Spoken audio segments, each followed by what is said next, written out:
Hello, this is Jim McKenzie, interim minister at First Congregational Church in Port Washington, Wisconsin, welcoming you to another Worship in the Gap. What a beautiful day today. I woke up, grabbed my cup of coffee, and assumed my usual spot out on the deck. It was glorious, to say the least. Blue skies, a few wispy clouds, about 68 degrees. And I just said to myself, life is good. What a miracle. What a miracle. You ever think about miracles? Particularly so many of the miracles found throughout the Old and New Testaments.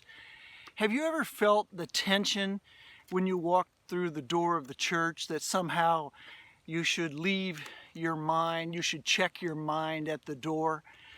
As a 21st century Christian, it just doesn't seem to go hand in hand, your faith and your science, and you don't know what to make of it.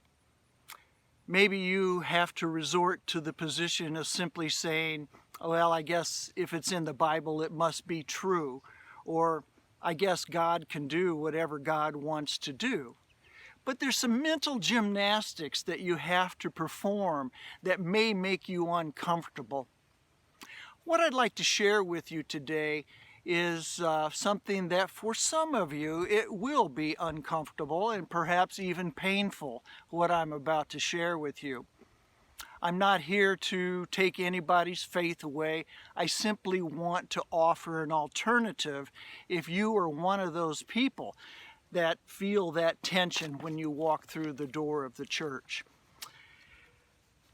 There's a group called the Barna Group, and in 2017 they did a poll, and fully 1 out of every 4 Americans said that they believed that the Bible was written and is intended to be read literally. Literally. Whatever is stated on the page, they have to take that as factual and literal. 1 out of every 4 Americans would be about 80 million people, and that is a difficult, a large number that is greatly difficult for many people.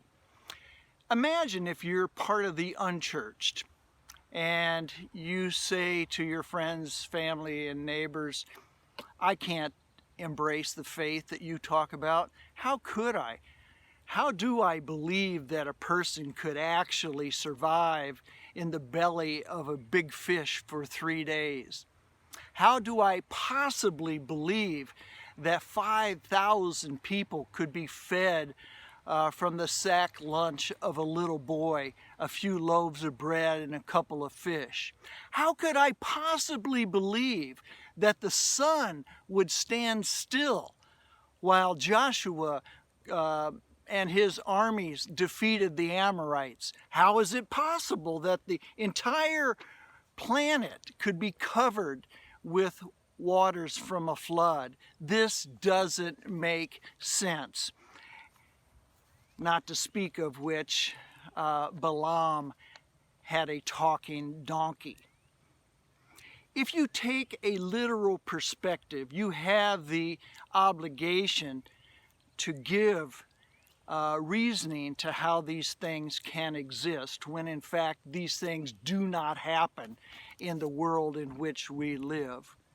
It's a problem for you, perhaps. It's definitely a problem for the unchurched and for many serious-minded Christians in the church who desperately want to worship with both their heart and their minds. Some people think that just because something is written and it's in the Bible, that it must be true. Well, what they mean by that is that it must be factually and literally true. You see, we want to believe that the Bible is true in all its forms, its stories and declarations. But it's right here that we must be very, very careful, because this is where language can get us into some trouble. Let me give you an example. We tend to treat the Bible differently than, say, other stories in our history. George Washington, for one, we say was a very honest man. And in fact, it doesn't really matter to us if there was a literal cherry tree and whether he lied about it or fessed up to cutting it down. It's a story that points to the fact that George Washington was an honest man. Another story that surrounds him is that he threw a silver dollar across the Potomac. Well, if you've ever been to Washington, D.C. and been to the Potomac River, you know that there's no Cy Young winner alive that could throw a silver dollar across that river. It wasn't intended to be literally and factually true. It was simply a story to convey an important message that this was a man of great strength and valor and that he could lead us into that new country that we so yearned for. What would happen, for example, and this is what I want you to listen very carefully to if you feel some of the tension that I'm talking to you about. What would happen if instead of asking, is this Bible story true, to shifting to asking, how is this Bible story true? The first is a way that looks at it and tries to bend our idea of physics and postmodern understandings of the way things go. And we think that truth has to do with being literal and factual, where in fact these stories are meant to be metaphors and were never intended to be read literally.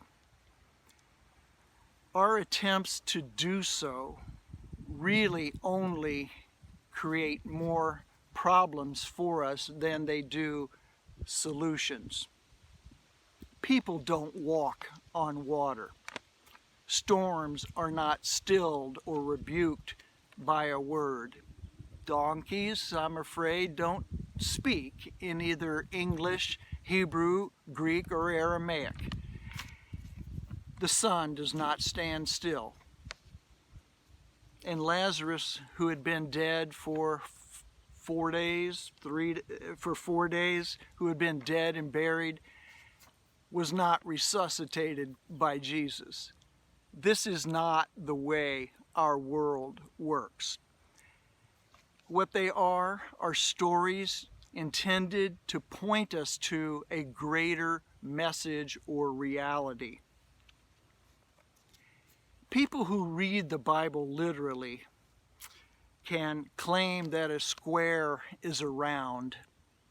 But if they do, if they make such a claim, they don't understand what a square is. You're making a nonsensical assertion. You may want to say, well, God can do anything. And when it comes to reading these stories literally, you can say, well, God created the world. God can do anything. But these stories then are not read in the way in which they were intended. But here's the good news, and it's really what I've been waiting all day to make this video to talk to you about. If you are a faithful person, and you yearn to embrace these stories of faith in the Old Testament and New Testament, you want to believe in a God of goodness, of grace and mercy and forgiveness, and yet you're troubled. You're troubled by these stories of survival in a fish's belly for 3 days, a man dead and buried for 4 days in the tomb, being resuscitated, the lepers all healed with a word of instruction. All of these stories, these miracle stories in the Bible, if you're worried and concerned and confused about how to incorporate these into your faith, I've got good news for you today. I've got great news for you. You see, if we were to all get in a bus and head down to Chicago, We get down about halfway, and all of a sudden we'd see one of those great big green metal signs on the right shoulder. And it would say, Chicago, 52 miles. We would not stop the bus, file out and go bang on the sign and feel the metal and put our hands on the fluorescent paint. No, we would stand back and we would look at it and we would wonder, what is it trying to tell us? It's trying to convey to us a message that Chicago is 52 miles. And that's what is important. It's not the finger necessarily that points to the moon. It's the moon to which the finger points. The story and the means by which the story is used to tell us about Jesus is what it points us to Jesus. It's not the finger itself that is important, just like the road sign is not so important in and of itself as much as to what it points us to.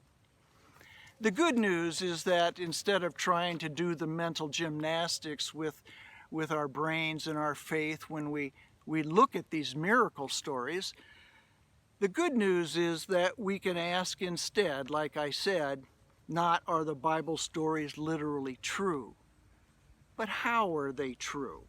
What is the story pointing us to? What is the message?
Let me read to you a passage from the lectionary this morning.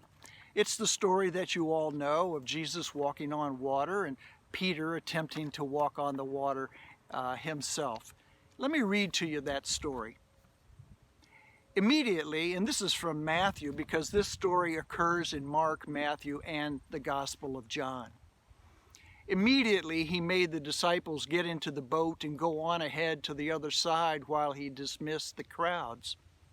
And after he had dismissed the crowds, he went up the mountain by himself to pray. When evening had come, he was there alone.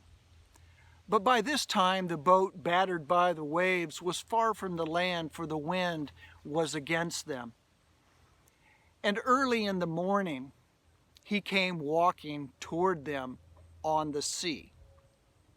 But when the disciples saw him walking on the sea, they were terrified, saying, "It's a ghost," and they cried out in fear. But immediately Jesus spoke to them and said, "Take heart, it is I. Do not be afraid." Peter answered him, Lord, if it is you, command me to come to you on the water. He said, come. So Peter got out of the boat, started walking on the water, and came towards Jesus. But when he noticed the strong wind, he became frightened, and beginning to sink, he cried out, Lord, save me. Jesus immediately reached out his hand and caught him, saying to him, you of little faith, why did you doubt? When they got into the boat, the wind ceased, and those in the boat worshipped him and said, truly, you are the Son of God. Now, what do you do with that story? When you hear that story or you read it, do you think, how did he do that? How did Jesus walk on water? And what about Peter? And he was walking on water, and then he started sinking, and Jesus reached out his hand, and they got back in the boat. And so your mind starts going to those jokes that have been told so many times. Must have been stones just under the water. Or maybe it was frozen, or some other explanation, because we want our minds to make sense out of these stories, and we don't know how to read them. We want, as I said, to embrace the stories with our heart as well as with our minds. So if instead we're going to ask, how is this story true, versus is this story true, we might look at things like the fact that Jesus comes to us in the storms of life. He comes to us when life is very tumultuous and rocky. He comes to us walking even on the sea, meaning not that he literally is walking on the water, but that he comes to us in the midst of whatever great struggles and trials we encounter. Those people listening in first century Palestine would have understood. They would not have missed the allusion, as Matthew was writing to a very Jewish Christian community. They would have automatically, immediately remembered the passage in Isaiah, when you pass through the waters, I will be with you. And when you pass through the rivers, they will not sweep over you. Jesus comes to us in life's storms and is present with us. At the heart of it, this is really a story about faith, isn't it? And Peter's haltingly, hesitantly attempt at having faith is something that captures my attention because it so captures my experience. Sometimes I'm more successful, sometimes I'm not. When the storms of life overwhelm me, when they wash over me, whether those are personal, financial, related to my children, my marriage, it becomes a very challenging time. And yet that's the story that Jesus comes to us in those times and says, have faith. Do not fear. There's no room for faith and fear here to be greatly successful. And yet that's what we all bring, faith and fears. So what's your takeaway? Do you see this as a literal story to bend your mind around and say, this must be a literal, factual story of someone literally walking on water? Or is this a story about life struggles and who is there with you in the midst of them? For me, I know which interpretation feeds my soul. I just wanted you to know that you have an alternative as well. You remember how I said I started my day on the deck with that cup of coffee and just really ecstatic about the beautiful miracle of a day? Well, I want to tell you, I don't have a problem in the world with miracles. The only problem I have is in seeing where there isn't one.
This is Jim McKenzie, interim minister at First Congregational Church in Port Washington, Wisconsin, saying stay well, stay safe, stay faithful, and I will see you next time right here in the gap.